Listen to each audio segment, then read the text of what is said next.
The Yorkshire Dales are quiet in a way that feels deliberate, as if the land itself has chosen silence over centuries of human presence.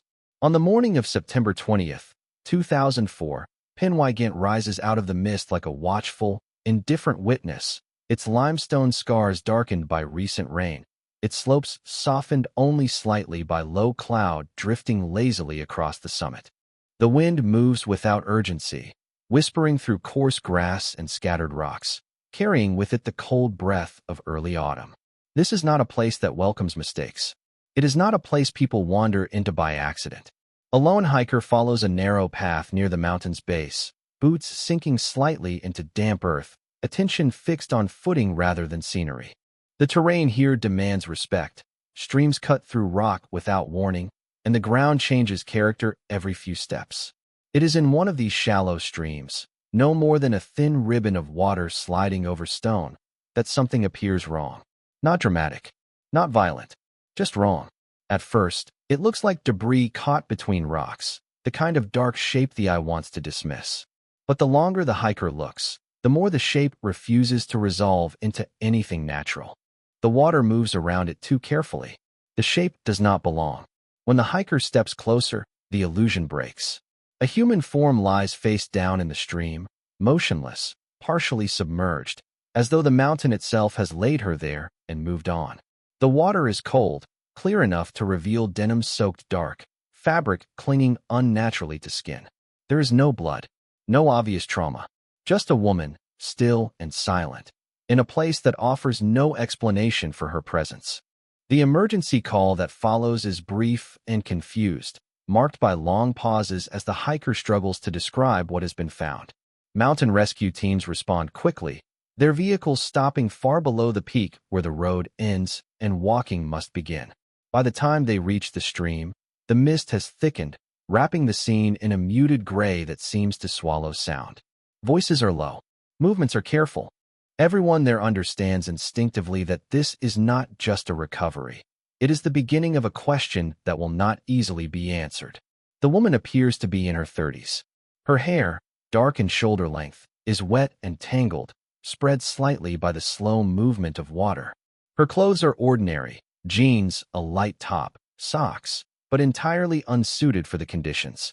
There is no coat, no backpack, no walking boots, no visible injuries that immediately explain death. She wears a wedding ring, simple and unremarkable, the kind worn by millions, offering a promise of identity without providing one. Around her, the landscape stretches empty in every direction. Pen-y-ghent is popular with hikers, but even popular mountains have long hours of solitude, especially on weekdays, especially when the weather turns. There are no witnesses, no discarded belongings nearby, no footprints that tell a story.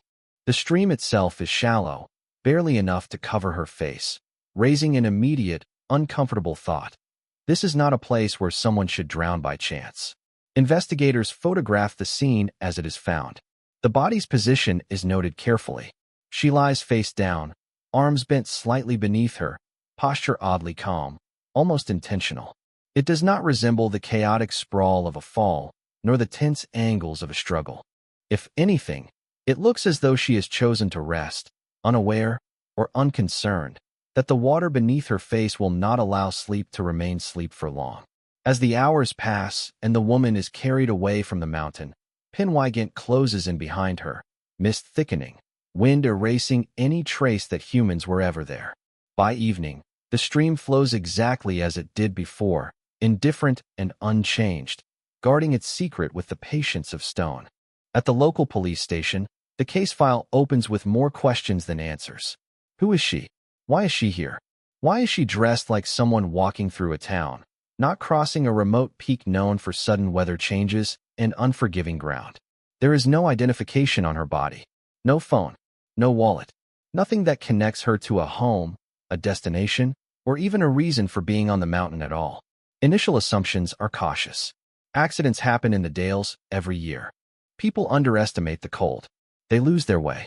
They slip. Hypothermia can take hold quietly, stealing judgment before the victim understands what is happening.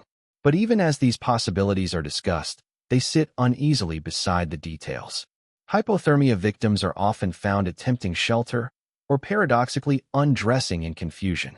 Fall victims show damage, broken bones, torn clothing, scraped skin. This woman shows none of that. The wedding ring complicates matters further. Someone, somewhere, should be missing her. A spouse, a family, a friend. Yet as her description is circulated and missing persons databases are checked, no immediate matches appear. It is as though she has stepped into existence solely to die on this mountain, leaving no footprint in the world she came from. The press begins to ask questions almost immediately, drawn by the strangeness of the scene.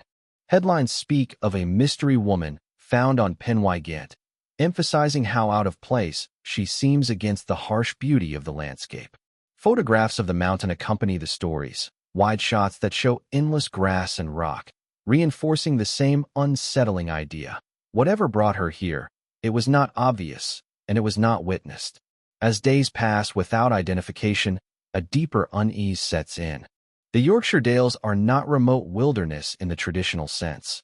They sit within reach of towns, roads, and communities. People do not simply vanish into them without someone noticing. And yet, no one comes forward. No report matches her description. No call is made that fits her age, her clothing, her ring. Investigators return again and again to the same question, phrased differently each time, but never softened. How does an unidentified woman end up dead on a mountain stream without anyone reporting her missing? Did she fall, alone and unnoticed, in a tragic convergence of bad choices and bad weather? Or was Pen-y-ghent chosen deliberately, its isolation offering concealment rather than danger? The mountain, of course, offers no answers. It stands as it always has, silent, vast, and unmoved by human confusion. But the question lingers in the cold air long after the body is gone, settling into the case like mist into the valleys below, persistent, obscuring, and impossible to ignore. The official investigation begins where the mountain leaves off, in sterile rooms far removed from mist and stone, yet Pen-y-ghent seems to follow the case inside, clinging to every unanswered question like damp cold in clothing that refuses to dry. From the very first review of the scene, investigators are struck not by what is present, but by what is missing. No chaos, no violence, no clear narrative written on the body itself.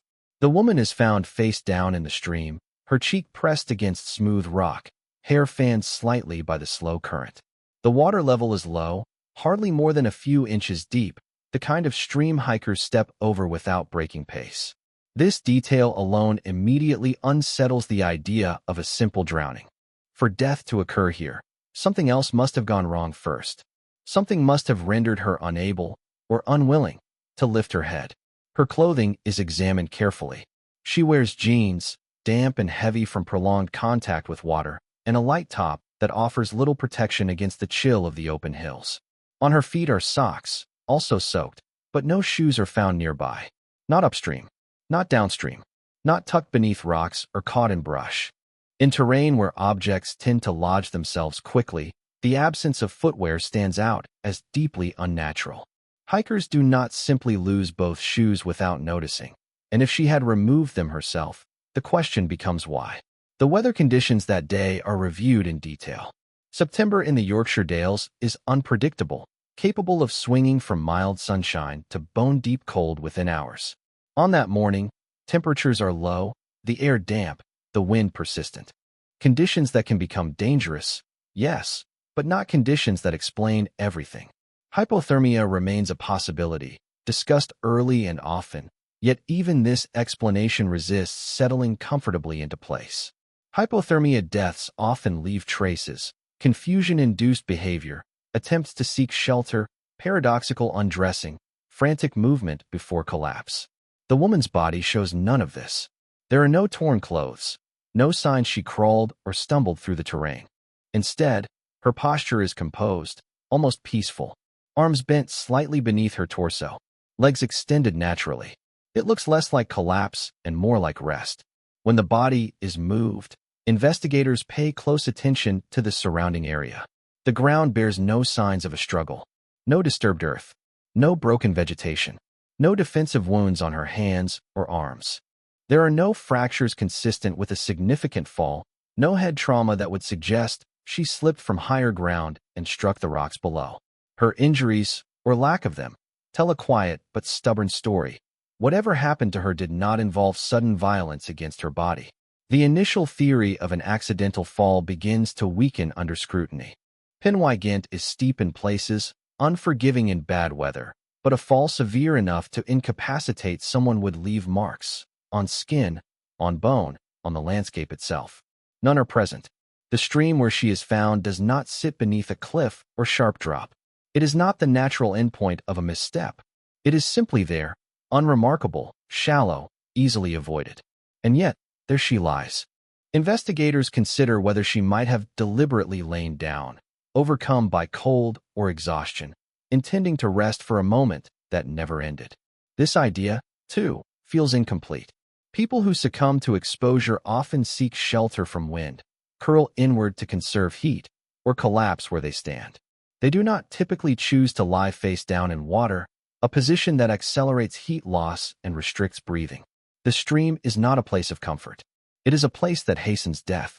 As the examination continues, another detail quietly asserts itself: her wedding ring. It is not damaged. It has not been torn from her finger. It sits exactly where it should, unremarkable yet deeply symbolic. This is a woman who belongs to someone, or at least once did. A woman whose absence should have been noticed. Police circulate descriptions quickly, confident that identification will be swift. A woman found dead on a popular hiking route should not remain nameless for long. Appeals are issued locally, then nationally. Her clothing is described. Her approximate age is listed. The ring is mentioned, carefully, in case it triggers recognition without inviting speculation. Nothing happens. Days turn into weeks, and still no one comes forward. No missing persons report matches her description. No family contacts authorities in panic or confusion. No employer asks questions. The silence surrounding her identity grows heavier, more disturbing with each passing update. Internally, the language used to describe the case begins to shift. What starts as a presumed accident becomes an unexplained death. What is unexplained slowly edges toward suspicious, not because of what is known, but because of what stubbornly refuses to reveal itself. Every theory leaves behind a residue of doubt. If she was hiking alone, where was her gear? If she was inexperienced, how did she reach this point without incident? If she was meeting someone, where is that person? If she was placed there after death, how did no one see or hear anything in a place that, while isolated, is not invisible? The idea that she may have been brought to the stream, rather than discovering it herself, is not voiced publicly at first. It lives instead in private notes, cautious conversations, raised eyebrows exchanged across desks. There is no direct evidence of this, no forensic signature that confirms outside involvement. And yet, the image persists, a body positioned rather than fallen, silence imposed rather than arrived at naturally. As investigators stand at the intersection of possibility and proof, the mountain looms large in their thinking. Pen-y-ghent is not merely scenery. It is an active participant in the case. Its isolation complicates timelines. Its weather erases traces. Its vastness offers cover without requiring concealment. If someone wanted to disappear, or wanted someone else to disappear, this would not be a careless choice. The official cause of death remains elusive, framed cautiously in reports that avoid definitive language. There is no satisfaction in these early conclusions, only frustration. The case refuses to close neatly. The woman remains unnamed. The mountain remains silent. And somewhere between the assumption of accident and the unspoken fear of something far darker, a gap opens, a space where certainty should be, but isn't. It is in this gap that the case will linger for years, suspended between what seems likely and what cannot be proven, waiting for something, anything, to give her story shape. As weeks fade into months, the investigation slips quietly out of the public eye, not because the questions have been answered, but because they have not. The file remains open, its pages growing thicker with reports, lab results, and unanswered correspondence, yet no closer to revealing who the woman from Pen-y-ghent truly is. In the absence of witnesses or confession, the case begins to rely on science, on the hope that the body itself still holds truths the landscape refuses to give up. Forensic specialists examine her with a patience born of experience, cataloging every detail that might speak in place of memory. Her fingerprints are taken and run through national databases, then international ones. No match appears. Dental records are reviewed next, charted carefully, and compared against missing persons files across the United Kingdom. Again, nothing. Each failed comparison deepens the same unsettling implication. Whoever she is, she has left no administrative shadow behind her. With traditional methods exhausted, investigators turn to more specialized techniques, tools designed for cases where identity has dissolved entirely. Isotope analysis is ordered, a process that reads the chemical signatures stored in human bones and teeth, tracing them back to the water and food consumed over a lifetime. It is slow, meticulous work, but it offers something the case desperately lacks: direction. The results complicate the story rather than simplifying it.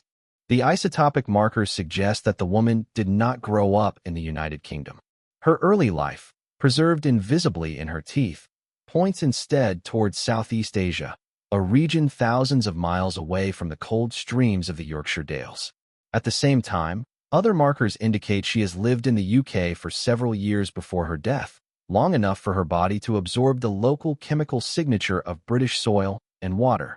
This revelation reframes everything. She is not a tourist who wandered off a marked trail. She is not a recent arrival unfamiliar with the country's geography or climate. She is someone who built a life here, quietly enough that her absence went unnoticed or unnoticed for long enough to matter. The question of why she was on Pen-y-ghent deepens, branching into new, more personal territory. What kind of life allows a person to vanish without setting off alarms? Police update their appeals, adjusting descriptions and broadening outreach. New composite sketches are created, refined with the help of forensic artists who study bone structure and tissue depth, attempting to reverse time and restore her face to something recognizable. These images are released to the public, circulated in newspapers, broadcast on television, posted in stations and community centers. Each sketch carries the same unspoken plea: someone must know her. No one responds. The case drifts slowly into the category investigators dread most: not unsolved, but unremembered. New crimes demand attention. Resources shift. Officers retire or move on. The woman on the mountain becomes a file pulled from storage only when new techniques emerge or when a fresh appeal feels justified. Her death is no longer breaking news. It is a quiet tragedy tucked between others just like it. Within police circles, she acquires a name that is not a name at all: the Lady of the Hills.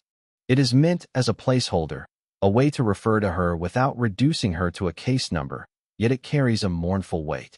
The title suggests permanence, as though the hills have claimed her, as though she belongs more to the landscape now than to any human story that once defined her. Local folklore absorbs the phrase easily.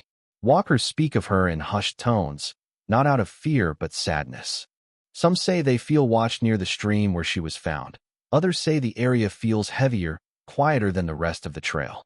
These stories are not evidence, but they speak to something real: a collective discomfort with a death that makes no sense and a woman who remains invisible.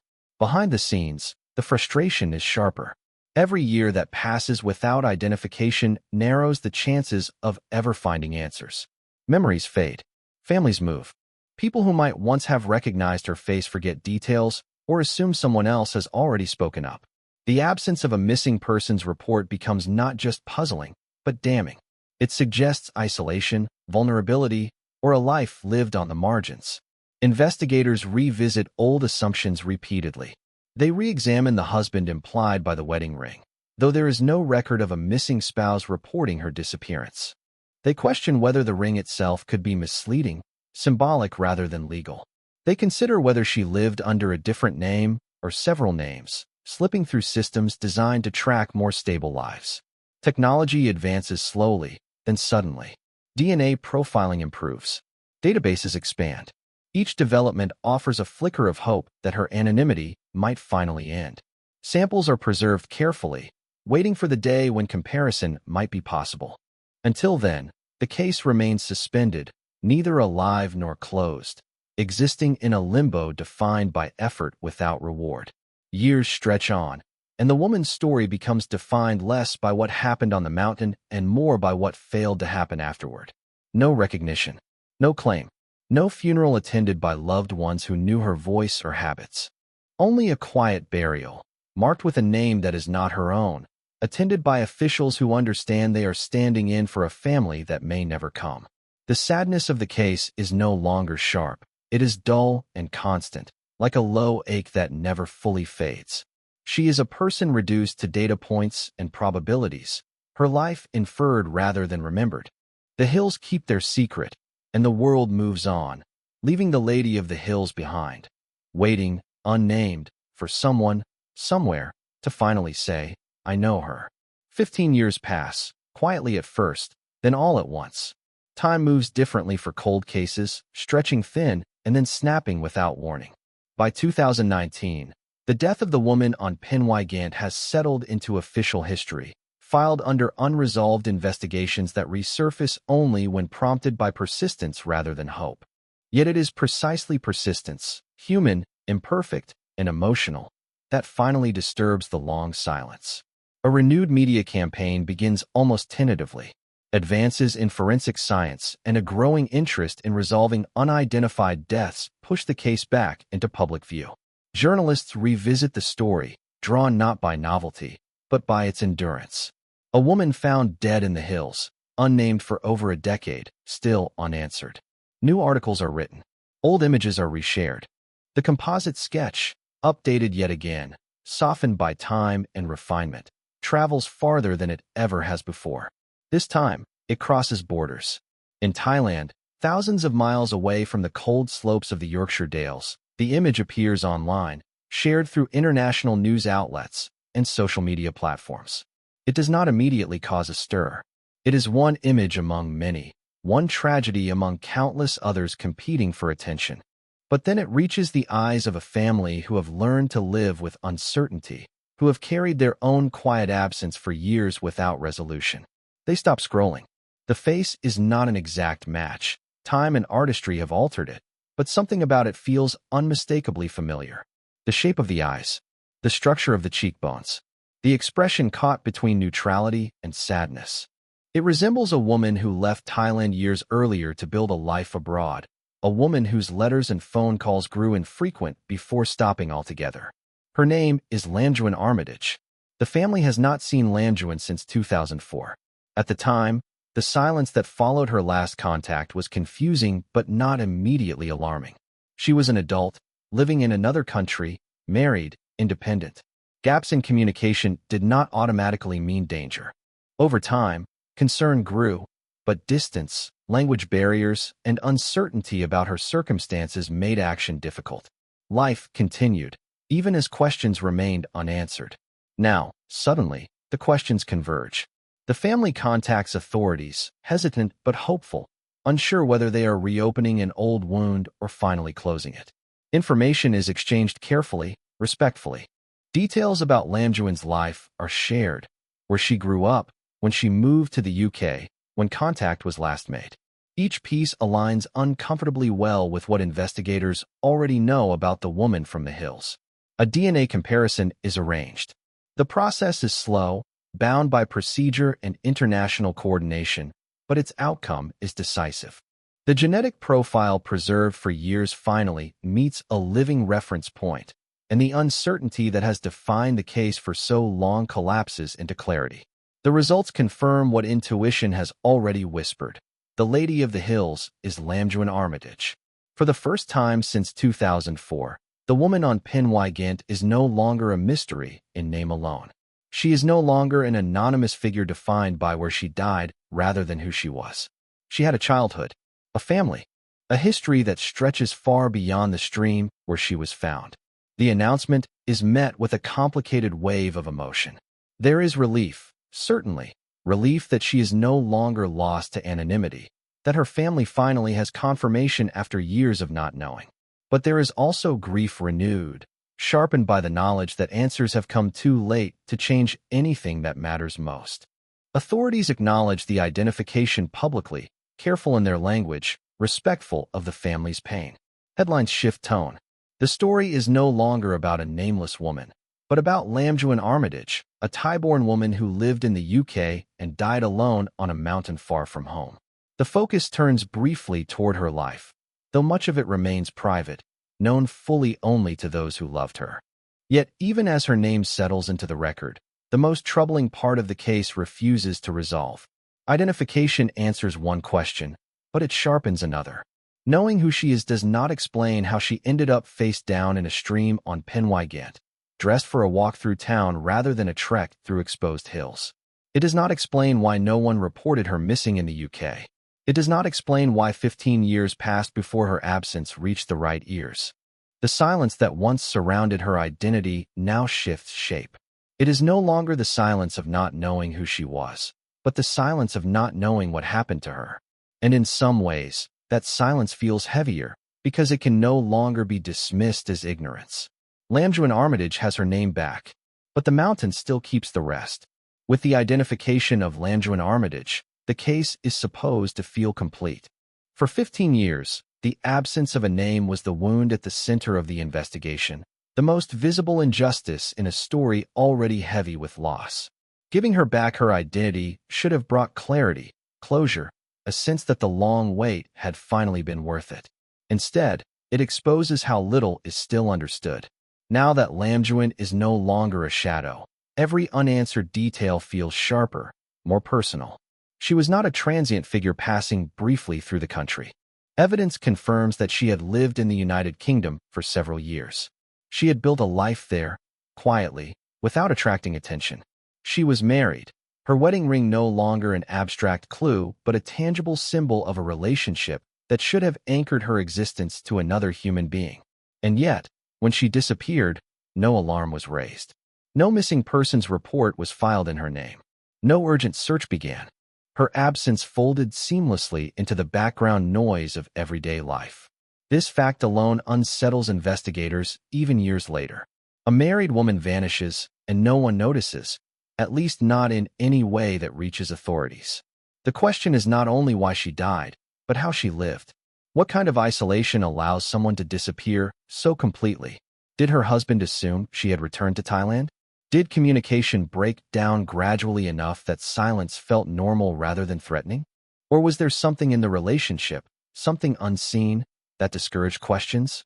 Official records confirm that Lamduan was married to a British man and living in the UK at the time of her death. Beyond that, details grow thin. There is no public explanation for why she was not reported missing. No clear timeline of her final days. The space where answers should be remains carefully unfilled, protected by privacy, legal boundaries, and time. And then there is the mountain. Even with her name restored, the physical circumstances of her death remain deeply uncomfortable.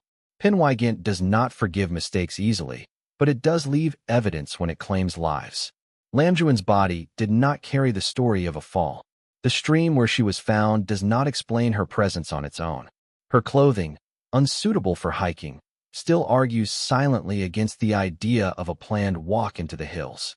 The theory of accident persists officially, framed cautiously, supported by the lack of definitive proof pointing elsewhere. Hypothermia, disorientation, exhaustion. These remain the safest conclusions in the absence of witnesses or trauma. Yet safety is not the same as certainty. The same questions raised in 2004 remain unresolved in 2019 and beyond. Why that location? Why that position? Why no shoes? Why no report? Perhaps Lamduan went to the hills seeking solitude, carrying something heavy that no one else could see. Perhaps confusion overtook her faster than expected, judgment dulled by cold and fatigue. Perhaps she lay down believing she would rest for only a moment. These explanations require no malice, no conspiracy, only vulnerability and bad timing. But there is another possibility that never fully disappears, that she did not arrive there alone. The idea that she was placed in the stream, rather than collapsing into it, has never been proven. It has also never been erased. The absence of struggle does not eliminate the possibility of involvement by someone she trusted. The lack of witnesses does not mean no one else was there. Mountains are excellent at keeping secrets, and Pen-y-ghent had hours, perhaps days, to erase whatever traces existed. With the identification complete, the case does not reopen in any dramatic legal sense. There is no new charge, no public accusation, no final revelation waiting just beyond the horizon.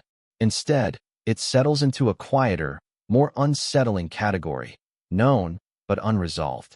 Lamduan Armitage now rests under her real name.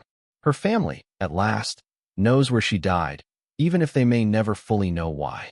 The Lady of the Hills has been returned to the world of the living, but the hills themselves remain unchanged, standing where they always have, indifferent to human longing for answers. And so the story ends where it began, not with certainty, but with a question that refuses to fade. Was Lamduan Armitage the victim of a tragic accident, alone on a mountain that showed no mercy? Or was Pen-y-ghent chosen deliberately, not as a destination, but as a hiding place, its silence trusted to swallow a crime and keep it buried in mist and stone? The mountain does not answer. It never has. Long before Pen-y-ghent became the final, silent witness to her story, Lamduan Armitage lived a life that unfolded far from cold streams and limestone peaks. To understand the strangeness of her death, investigators eventually realized they must step backward, away from the mountain, away from the forensic reports, and into the quieter, more fragile terrain of her past. Lamduan is born in Thailand, in a place defined by warmth, of climate, of color, of human closeness. Her early life, pieced together later through family accounts, is unremarkable in the way most real lives are. She grows up surrounded by relatives, familiar routines, and expectations that feel stable, even comforting. There is no early sign that she will one day vanish into another country and remain unclaimed for 15 years. As a young woman, Lamduan is described as reserved but capable, someone who adapts rather than resists. Like many from her generation, she looks outward, beyond the boundaries of home, toward the promise of opportunity elsewhere. When the chance comes to travel to the United Kingdom, it is not framed as escape, but advancement, a step toward independence, toward a broader life. The move is significant, though. Distance changes relationships, and silence, at first harmless, slowly becomes normalized. Phone calls become less frequent. Letters arrive sporadically. Nothing about this alarms her family immediately. Adult lives diverge. People get busy. Absence does not yet equal danger.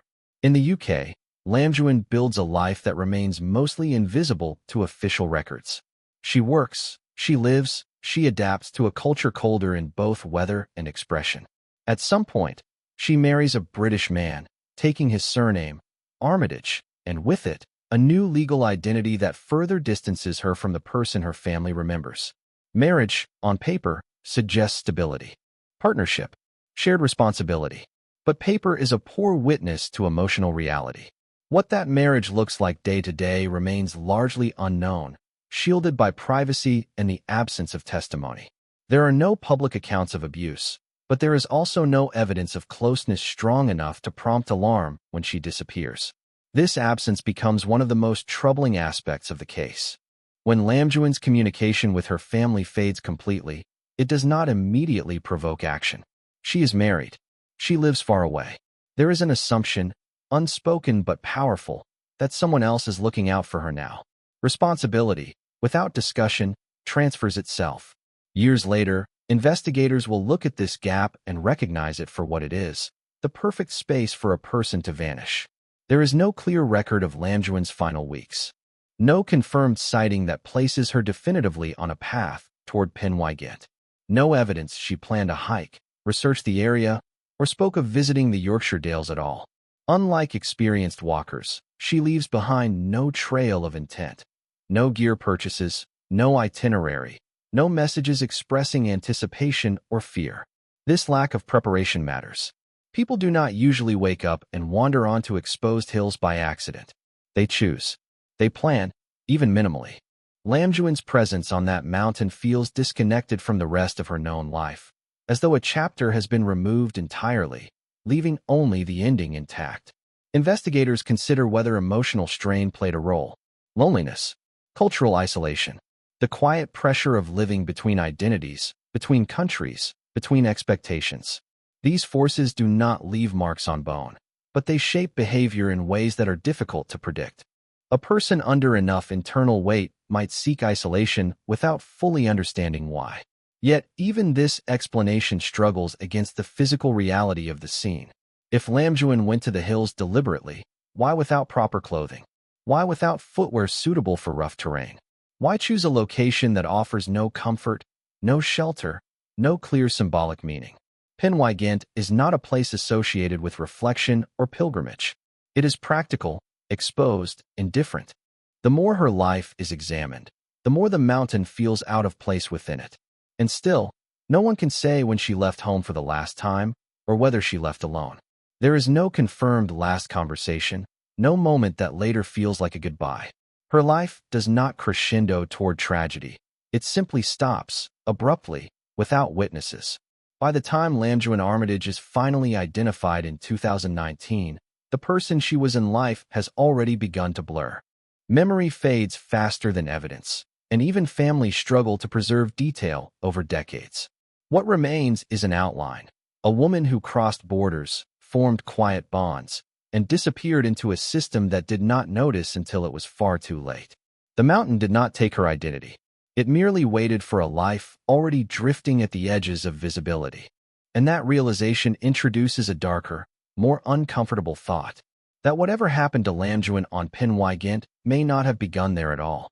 If there is a single place where the investigation feels most fragile, it is here, in the final hours before Lamduan Armitage reaches Pen-y-ghent. This is the point where cause should meet effect, where choices should line up into a sequence that makes sense. Instead, the timeline fractures, leaving behind gaps so wide that entire explanations could fall into them unnoticed. There is no confirmed record of Lamduan's last day alive. No CCTV footage clearly places her on public transport heading toward the Yorkshire Dales. No witness later recalls a conversation that stands out in hindsight. No shop receipt, no bank transaction, no phone ping draws a straight line from her home to the mountain. In an era where lives increasingly leave digital footprints, Lamduan's final movements remain stubbornly analog, silent, unrecorded, and therefore deeply unsettling. Investigators attempt to reconstruct the day using probability rather than proof. Pen-y-ghent is accessible, but not casually so. Reaching it requires intent, a combination of travel, time, and physical effort. This is not a place someone drifts into while running errands. To arrive there, Lamduan would have needed to leave home early enough to account for the journey, carrying at least the assumption that she would be outside for several hours. Yet her clothing argues against preparation. Jeans offer little protection once wet. A light top provides almost no insulation against wind at altitude. The absence of appropriate footwear remains one of the loudest silences in the case. Walking long distances over rocky terrain in socks is not merely uncomfortable, it is painful. It slows movement. It draws attention inward. It does not align with the idea of someone calmly navigating a mountain path. One possibility considered is that her shoes were removed after she reached the stream, perhaps as part of hypothermia-induced confusion. But this explanation falters under scrutiny. Paradoxical undressing typically involves the removal of upper layers, not footwear alone. And if shoes were removed intentionally, why were they never found? Objects discarded in such environments tend to surface eventually. The hills give back what they take, unless someone intervenes. Another theory suggests she never wore suitable shoes to begin with, implying she did not intend to hike at all. If so, how did she reach that specific location? Why Pen-y-ghent, and why that stream? There is no evidence she was familiar with the area. No indication she sought it out for personal meaning. The mountain appears randomly chosen, which in itself feels improbable. The investigation briefly entertains the idea of accompaniment. If Lamduan traveled with someone else, someone with transport, knowledge of the area, or control over the situation, many of the logistical problems dissolve. Lack of preparation becomes irrelevant. Distance becomes manageable. The absence of witnesses becomes less surprising. But this line of thinking introduces a heavier burden, motive. Who would bring her there and why? There is no sign of a struggle, but absence of violence does not imply absence of influence. People can be guided, persuaded, or coerced without leaving forensic traces, especially if the person involved is trusted, especially if resistance never occurs. Still, investigators cannot move beyond speculation. Without names, without sightings, Without physical evidence tying another individual to the scene, the theory remains exactly that, a theory. One that hovers at the edges of the case, acknowledged privately, avoided publicly. The time of death offers only limited help. Estimates place it close to when she was found, suggesting she did not lie undiscovered for long. This narrows the window, but not enough to clarify movement. Weather conditions could have concealed her for hours without detection. Pen-y-ghent may be popular, but popularity is intermittent. A person can be alone there without difficulty, especially when the weather discourages casual hikers. What troubles investigators most is not the lack of answers, but the lack of contradiction. No evidence definitively supports accident. No evidence definitively proves foul play. Every explanation fits just well enough to survive, and just poorly enough to feel wrong. The case exists in a state of perpetual imbalance, where logic leans but never lands. As years pass, the timeline becomes less a sequence of events and more a negative space. A silhouette formed by what should be there, but isn't. Lamduan leaves home at some point. She travels somehow. She arrives at the mountain. She ends up in the stream. Everything in between dissolves into mist. This absence reshapes how the case is understood. Rather than asking what happened on Pen-y-ghent, investigators begin asking what happened before it. What pressures, conversations, or decisions set Lamduan on a path that ended there? Because whatever occurred on that mountain may have been only the final act of something that began far from the hills, hidden in ordinary places where no one thought to look. The day Lamduan vanished does not announce itself as a turning point. There is no drama, no recorded farewell. It passes like any other day, unnoticed by the world. And that, perhaps, is the most disturbing detail of all. As the investigation stretches backward into Lamduan Armitage's life, one relationship begins to loom larger than all the others. Not because it offers answers, but because it raises questions that refuse to settle. Her marriage, once a quiet footnote marked only by a wedding ring, becomes impossible to ignore. Marriage is supposed to create visibility. It ties one life to another, forming a shared routine that leaves traces, habits, expectations, moments where absence becomes noticeable. And yet, in Lamduan's case, marriage appears to have done the opposite. It seems to have absorbed her into a private space so opaque that when she vanished, the world barely noticed. Records confirm that Lamduan was legally married to a British man and living with him in the UK in the early 2000s. Beyond this, the outline blurs quickly. There are no public accounts of their relationship dynamic, no interviews filled with affectionate memories or bitter resentment. What exists instead is a vacuum, an absence of narrative that is, in itself, deeply unsettling. Investigators ask the most obvious question first. Why was she never reported missing? There is no legal requirement to file a missing persons report within a specific time frame, but there is an expectation, a human one, that a spouse will raise concern when their partner disappears without explanation. In Lamduan's case, that expectation is not met. Days pass, weeks, months, years. No report is made. This does not automatically imply guilt. Lives are complicated. Relationships can fracture quietly. People separate without formal closure. But even these explanations require some acknowledgement of absence, some recognition that a person is no longer where they are supposed to be. Here, that acknowledgement never surfaces in any official form. The possibility of separation is considered. Perhaps Lamduan and her husband were living apart by the time she died. Perhaps communication had already broken down. But again, no documentation confirms this. No address change records clarify her living situation. No legal filings suggest divorce proceedings. The marriage exists on paper, but nowhere else. When investigators examine this aspect of the case, they do so carefully. There is no accusation, only inquiry. They must work within the boundaries of evidence, not suspicion. And the evidence is thin. Too thin to support conclusions, too thick to ignore entirely. One uncomfortable reality emerges. Lamduan's life in the UK may have been profoundly isolated. As an immigrant, as a woman far from her family, and possibly as someone economically or emotionally dependent on her partner, she may have occupied a space where autonomy and visibility were limited. This does not mean abuse occurred, but it does mean vulnerability existed. vulnerability that could have shaped her choices, her movements, and the silence that followed her disappearance. Investigators revisit the idea of control, not overt, violent control, but subtle forms that leave no bruises and no records. Who handled transportation in the household? Who made decisions about travel? Who would have noticed if Lamduan left for a day and did not return? These questions remain unanswered, not because they are irrelevant, but because the answers exist, if at all, behind closed doors that time has sealed. The wedding ring becomes symbolic in a way no one initially expects. It is proof of connection without evidence of care.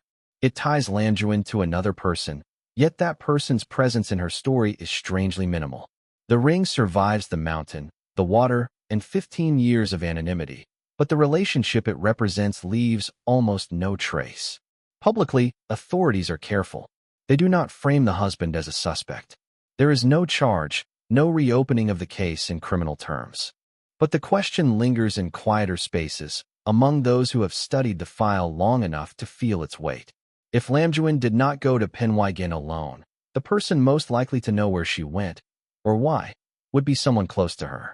And yet, knowledge does not equal guilt, and suspicion without evidence leads nowhere. The investigation stalls here, not because the path forward is unclear, but because it is legally unreachable. What remains is a portrait of a marriage defined not by what is known, but by what cannot be seen. A relationship that exists in documentation but not in memory. A presence that fails to leave fingerprints on the narrative. Lamduan Armitage lived within that silence. And when she vanished into the hills, the silence followed her. Unbroken, unchallenged, and intact. Pen-y-ghent does not dominate the Yorkshire Dales by height alone. What gives it power is exposure. There is little shelter on its slopes, few places to hide from wind or weather, and almost nowhere to disappear completely, at least in theory. And yet, time and again, the mountain proves capable of swallowing certainty, softening hard facts into possibilities, and erasing the boundaries between accident and intent. Investigators return to the geography repeatedly, long after the body has been removed and the stream has returned to anonymity. They walk the path she might have taken. They stand where she was found and look outward, testing sight lines, imagining movement, listening to how sound behaves in open air. What they discover is not evidence, but context, and context matters. From certain angles, the stream is invisible until one is nearly upon it. A slight dip in the land conceals it from casual view, and mist, which is common even on mild days, reduces visibility further. A person could lie there unnoticed for hours, especially if weather discourages hikers from lingering. The mountain does not need to be remote to be isolating. It only needs to be indifferent. This indifference is key. If Lamduan arrived on Pen-y-ghent disoriented, exhausted, or emotionally overwhelmed, the mountain offers no resistance and no rescue. There are no guardrails, no warning signs that intervene at the moment judgment fails. One poor decision does not escalate dramatically, it simply fades into consequence. But the same indifference also makes the landscape useful to someone else. A place that hides accidents also hides intentions. A body placed carefully in a shallow stream does not announce itself as staged. It blends into plausible deniability. Wind and water do the rest, cooling the body, softening timelines, obscuring details that might otherwise clarify cause. The mountain does not distinguish between what it witnesses and what it conceals. This dual nature unsettles investigators more than any single forensic anomaly. They consider logistics again. Access points, parking areas, routes that allow someone to arrive, leave, and never be noticed. Pen-y-ghent, despite its reputation, offers more of these than expected. A person familiar with the area, or guided by someone who is, could navigate it efficiently, choosing times when foot traffic is minimal. Early morning, poor weather, a weekday. Nothing about the site contradicts the possibility of outside involvement. But nothing confirms it either. The stream itself becomes a focal point of thought. Water slows decomposition. It alters post-mortem indicators. It creates ambiguity where clarity might otherwise exist. If Lamduan was alive when she entered it, hypothermia and drowning remain viable explanations. If she was already unconscious, or worse, those same explanations blur into something far more troubling. Yet the body does not speak definitively. No signs of restraint. No foreign DNA. No trauma that forces the narrative in one direction. The mountain has done its work too well. There is also the question of symbolism, or the lack of it. Crimes staged for meaning often leave messages, intentional placement, dramatic settings. Pen-y-ghent offers none of that. It is not theatrical. It is practical. If someone chose it, they did so not for spectacle, but for silence. This absence of symbolism paradoxically strengthens suspicion rather than weakens it. Accidents are chaotic. They leave behind randomness. Lamduan's death, by contrast, feels restrained, quiet, contained. Whether by circumstance or design, it does not draw attention to itself. It waits to be found, rather than demanding discovery. As the years pass, investigators begin to speak less about the mountain as a backdrop and more as a participant, not an active force, but an enabling one. Pen-y-ghent does not cause tragedy, but it allows it to remain unresolved. It holds space for uncertainty, offering just enough plausibility to every explanation that none can be discarded entirely. This is why the case never settles. The mountain refuses to tip the balance. It does not reveal a final truth. It simply stands, weathering seasons, outlasting theories, unchanged by the weight of human questions placed upon it. Lamduan Armitage's final moments are absorbed into that permanence. Whatever fear, confusion, or resignation she may have felt does not echo. The hills do not remember emotion. They remember only presence, and then erase even that. In the end, Pen-y-ghent becomes what it has always been, a place where certainty thins, where silence stretches, and where a single human life can vanish without leaving behind a clear reason why. Every unresolved case eventually reaches a moment where momentum slows not because all questions have been answered, but because institutions require something more stable than doubt.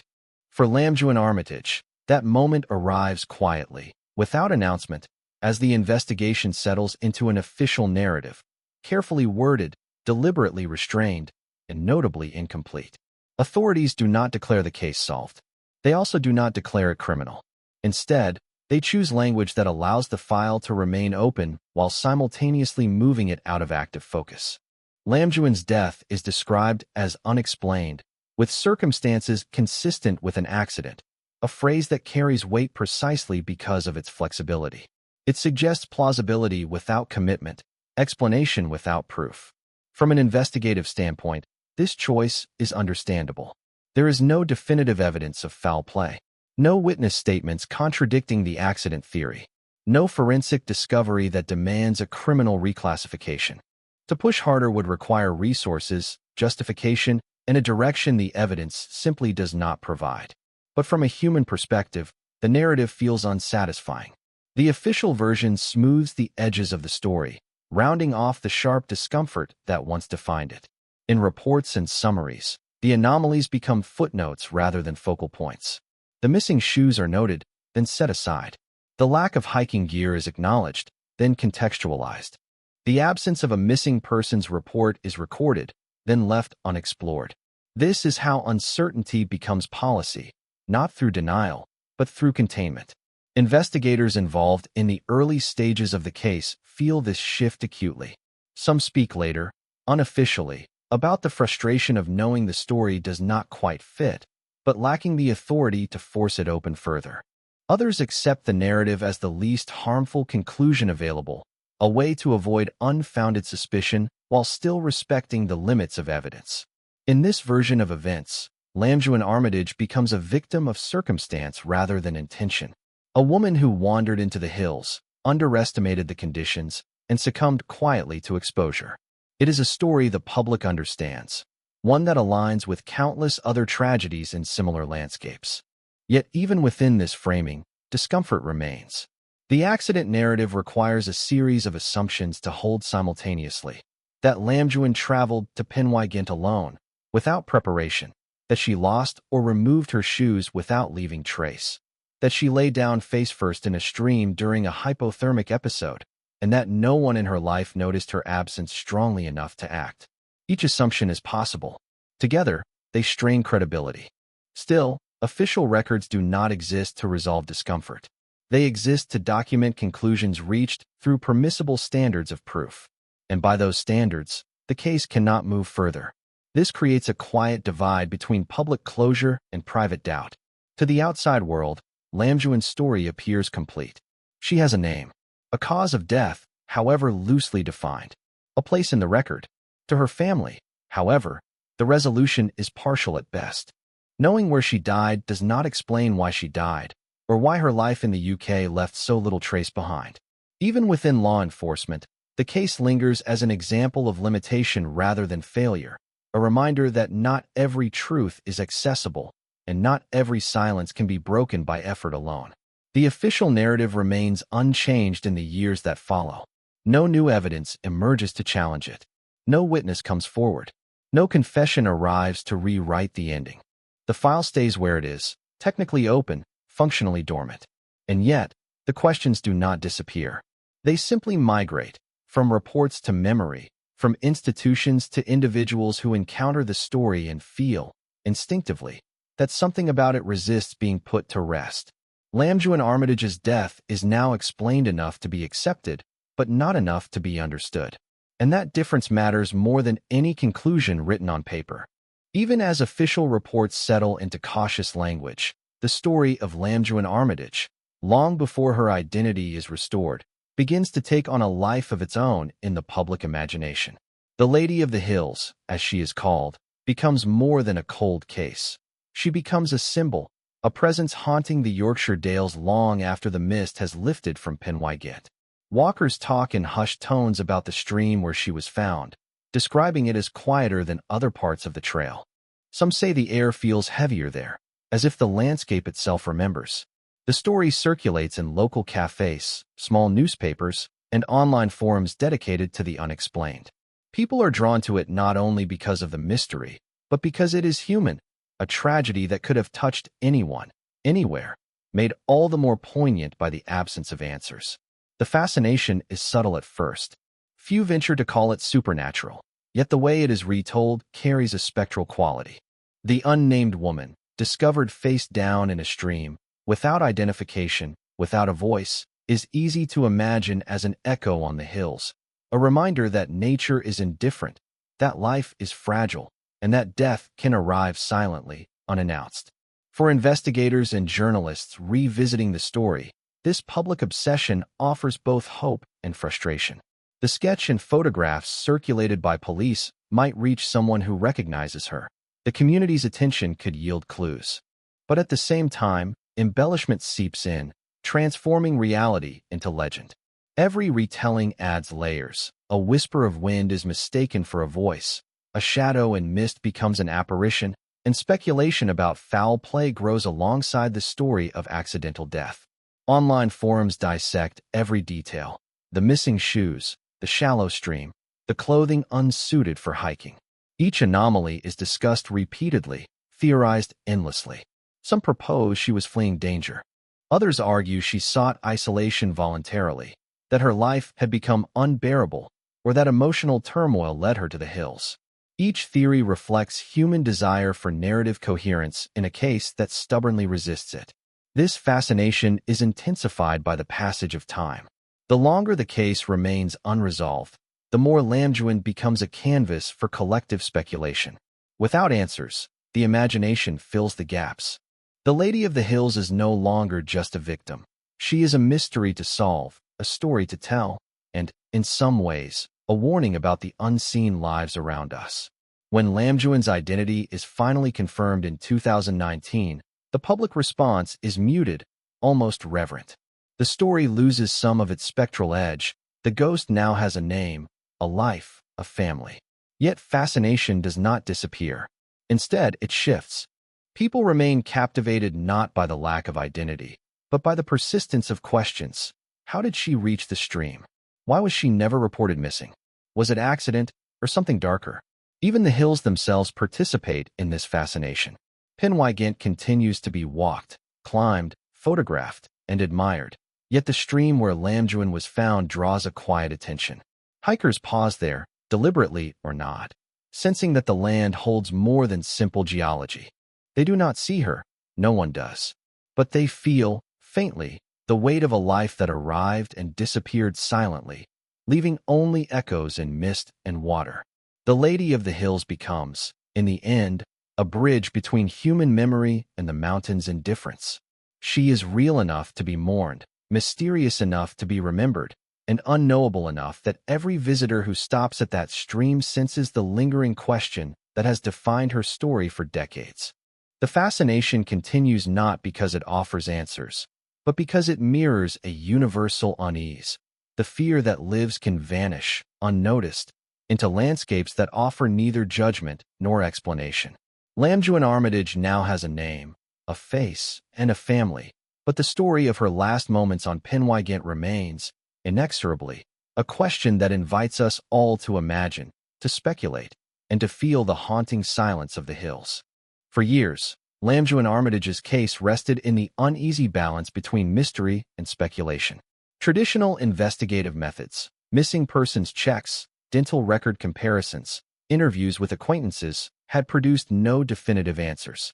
It was as if the evidence itself had decided to remain silent, leaving the mountains and the stream to speak only in the language of ambiguity.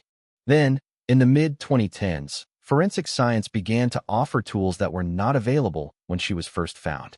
DNA technology had advanced dramatically, and international databases had grown to the point where global matches were possible. Investigators realized that if Lamduan, or anyone connected to her, had submitted DNA anywhere in the world, there was a chance, however small, that a connection could be made. Samples preserved from 2004, carefully stored in cold, secure conditions, became the key. Her tissue, teeth, and bone could now be analyzed with precision far beyond the capabilities of the early 2000s. Isotope analysis, initially used to identify the region of her upbringing, could now be combined with genetic genealogy, tracing familial connections across continents. The process is painstaking. Every test must be meticulously documented, cross-referenced, and verified. Weeks stretch into months as analysts work to ensure that results are accurate. In cases like this, a false identification would be devastating, not only to investigators, but, more importantly, to families who might hope for closure. Eventually, the breakthrough arrives in two parts. First, the genetic profile aligns with known records from Thailand, confirming her Southeast Asian origins. Then, through coordination with her family overseas, a living DNA sample provides the definitive match. Lamduan Armitage, the Lady of the Hills, is finally identified. The confirmation is immediate in its impact, subtle in its presence. For the first time in 15 years, the woman in the stream has a name. Investigators can speak of her as a person, not a set of anomalies or a ghost story. Her family, who had long wondered about her fate, can finally know what happened to the last chapter of her life. But science answers only part of the story. Identification provides certainty about who she was, not how or why she ended up on Pen-y-ghent. The forensic results tell investigators where she came from, the conditions of her body, and the absence of trauma that would suggest a violent struggle, but they cannot reveal intent, choice, or circumstance beyond the material evidence. In a way, the science amplifies the mystery. By confirming her identity, the world can no longer explain her absence as an anonymous tragedy. She was a woman with a life, with family, with ties and obligations, someone who should have been missed, someone whose disappearance should have been noticed. The questions surrounding her journey to the stream sharpen. They do not fade. Investigators reflect on the irony. Modern technology finally delivers the answer to the question of identity, yet the circumstances of her death remain elusive, as inscrutable as the mist that cloaked the hills the morning she was found. Science has illuminated the edges of the story, but the center, the moment where life ends and mystery begins, remains hidden, protected by time, terrain, and circumstance. Lamduan Armitage is no longer nameless. She has a family who can finally grieve with clarity. But Pen-y-ghent, and the stream where her life ended, continue to resist explanation. The mountain witnessed her final moments, but it does not speak. Even in 2019, with DNA proof and identification secured, the case retains its most haunting quality. The certainty of her life and the uncertainty of her death coexist, leaving a question that science alone cannot answer. The confirmation of Lamduan Armitage's identity in 2019 does more than resolve a cold case. It reshapes grief, memory, and understanding for those connected to her life. For her family in Thailand, the moment is surreal. Years of uncertainty, imagining what might have happened, are suddenly replaced with certainty, but with a grief that is sharper, not lighter. Knowing where she died does not restore her presence, nor does it answer the questions that have lingered since she disappeared. Her parents, siblings, and extended family are left to reconcile two realities at once: the relief of knowing their daughter's fate and the anger or confusion over how a life could vanish unnoticed in a country where she had built a home. It is a grief complicated by distance, by years without communication, and by the inability to have said goodbye. This duality, relief mixed with lingering questions, becomes a common theme for families of long unidentified victims, but in Lamduan's case, it is particularly poignant. Meanwhile, within the UK, the local community feels a quieter echo of the revelation. Walkers who had long spoken of the Lady of the Hills with a mixture of curiosity and sorrow now recognize her as a real person, someone who existed, worked, and lived among them without drawing attention. The folklore that had grown around the unnamed figure, stories whispered near the stream, cautionary tales of isolation and tragedy, suddenly takes on human dimensions. People realize that what they once thought of as legend was, in fact, real. Investigators, too, experience an emotional shift.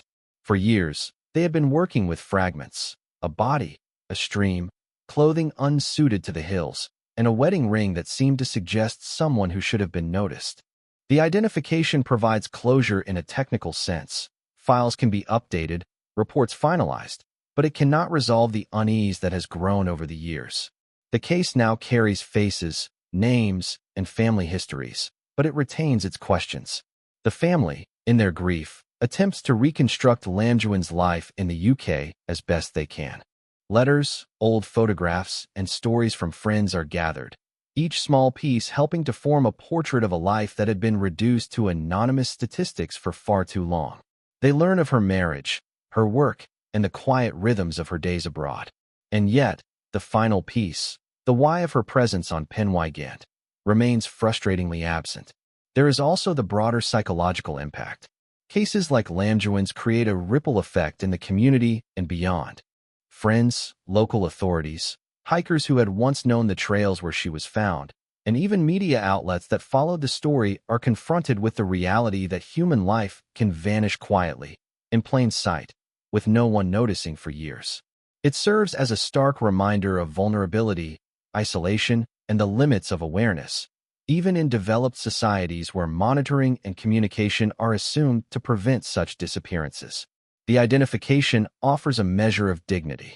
Lamduan Armitage is no longer just the Lady of the Hills. She has a name, a family, a history. But the emotional aftermath underscores that knowledge alone cannot replace presence, that certainty about identity does not guarantee understanding, and that grief is rarely simple or linear. In this way, the case transforms from a cold investigation into a deeply human story, where science, geography, and mystery intersect with the profound realities of loss, silence, and the longing for answers that may never fully arrive. Lamduan has a name. Her family has clarity. The community has recognition. And yet, the hills, the stream, and the unanswered questions continue to hold their weight, silently, unrelenting. Even after identification, after the science confirms Lamduan Armitage's identity, and after her family finally knows what became of her, the case refuses to settle. Questions linger, stubborn and unresolved, like mist trapped in the folds of Pen-y-ghent. Knowing who she was does not explain how she came to lie face down in a stream, inadequately clothed, with no shoes, in a place where she should not have been without preparation. The certainty of her identity sharpens the mystery of her death rather than alleviating it. Investigators and the public alike are left to grapple with scenarios that seem plausible yet remain unprovable. Was Lamduan a victim of misjudgment, swept into the elements by fatigue or confusion? Did she succumb to hypothermia in a moment of disorientation, as the accident theory suggests? Or was there something more deliberate at play? Someone else guiding her, or even placing her in that stream to ensure she would not be discovered until it was too late. The anomalies from the discovery scene continue to weigh heavily. The absence of footwear, the lack of hiking gear, the deliberate posture of the body. These are inconsistencies that refuse to fit neatly into any simple explanation.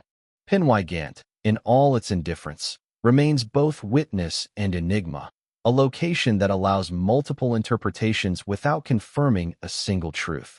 Attention inevitably turns back to those closest to her. Her husband, the most obvious person in her immediate life, has no public record of filing a missing persons report, and his perspective remains largely private. This absence of engagement cannot, on its own, be evidence of wrongdoing, yet it amplifies the sense of perplexity. How does someone vanish into a landscape so unforgiving, and yet leave no trace of worry or inquiry from the life she shared?